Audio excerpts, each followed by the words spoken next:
Hello everyone, welcome back to my channel.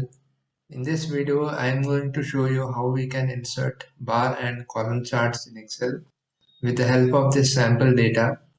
So here I have a sample data of product sales for an e-commerce company for the year 2022, right? And here are the categories for this table. So shoes, trousers, shirts, and gadgets. And these are the sales that are happened over the past 12 months. And these are the overall sales for the category shoes. And this is the overall sale for trouser. And this is the overall sale for shirts. And this is for gadgets, right? And this sales indicates the overall the sales for shoes in January, sales for trousers in January, sales for shirts in January, and sales for gadgets in January, right? So these are those sales, right? Now using this data, we will be seeing how we can uh, insert a bar and column chart, right? So to insert a charts in Excel, either you can go to insert tab and click on the first go to the chart section and click on the first option here, right? Or else you can also use the shortcut method here. So the shortcut method is Alt and C, right? So that is the shortcut method to insert charts here. So I'm writing the shortcut key here, Alt plus and C, right? So this is the shortcut key, Alt and C, right? So before inserting a chart, we need to select the area for which we want to display the visualization, right? So to do that, I'm selecting the first 3 months in this table along with the category. So here if you select this table and if you insert the chart, so here I'm inserting the column chart. So for inserting the chart, let's understand this icon here. So this here in this icon uh, we can insert only column and bar charts, right? So this is a 2D column chart, 3D column chart, 2D bar chart, and 3D bar chart. So in this video, I will show you how we can insert the 2D column chart and 2D bar chart, right? So now while selecting the data, you need to select the data properly, right? If I select this 3 months data and if I go on to insert the chart, here you can see uh, where the chart shows 1, 2, 3, 4 because we did not select the categories here, right? So this chart seems to be not relevant to our data.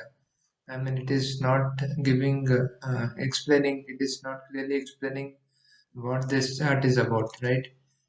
Because it doesn't have the categories labeled here, right? So because we did not made a selection. So so you need to be careful by selecting the options in the data table here. So here I'm selecting the category section as well.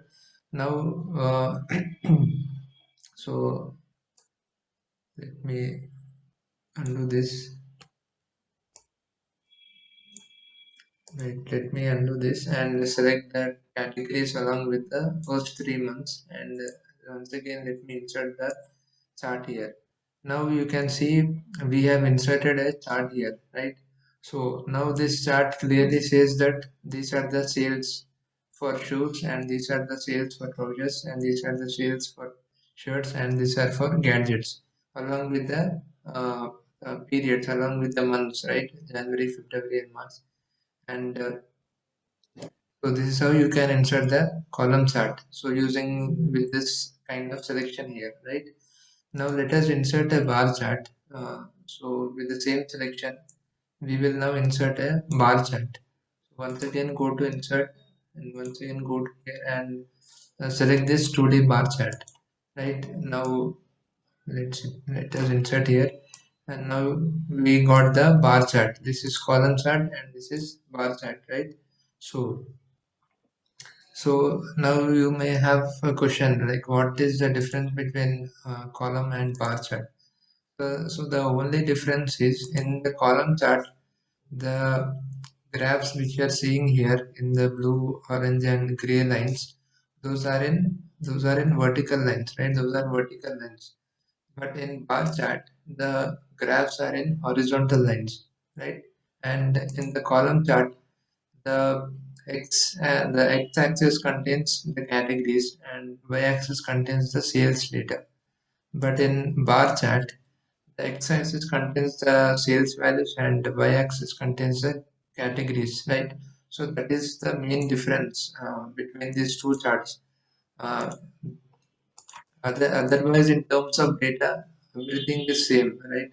So only the representations of the charts are different. The data is completely same, right? Now we we, we also know the difference between these two charts, right?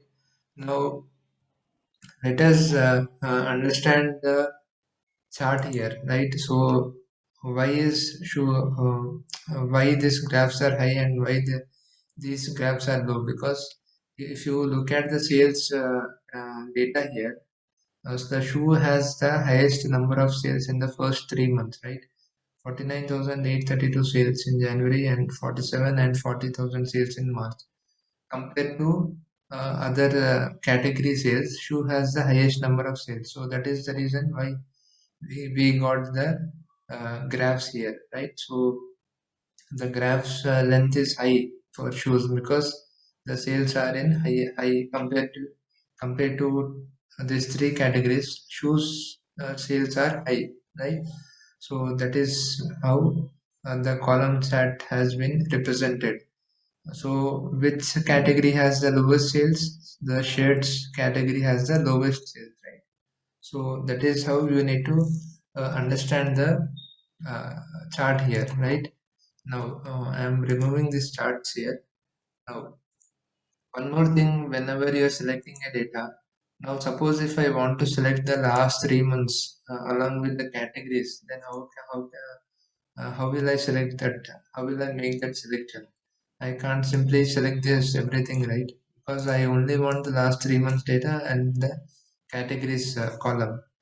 So to make that kind of selection, first you need to select the category here and then press Control on your keyboard and then make the selection here, right? So this is how you need to make the selection. First you need to select the categories column, then you need to press the Control and select these three columns, and then you need to insert the chart here. So whatever chart you want to insert, you can insert here, right? So that is how you need to make the selections here whenever you are inserting any charts, right? So here you can see the trousers section has highest number of sales, right? So it differs based on the months you have selected, right? So that is how you can insert the bar and column charts in Excel. So in the next videos, I will be explaining all these three options here, which you are seeing the brush and the style and the filters option. I will be explaining all these three options in the next classes along with few other charts which we have in this section. I will be covering all this in my next videos. So I hope you understood how we can insert the bar and column charts in Excel. If you have any questions in mind, please put them in the comment section below. I will answer them. Thank you.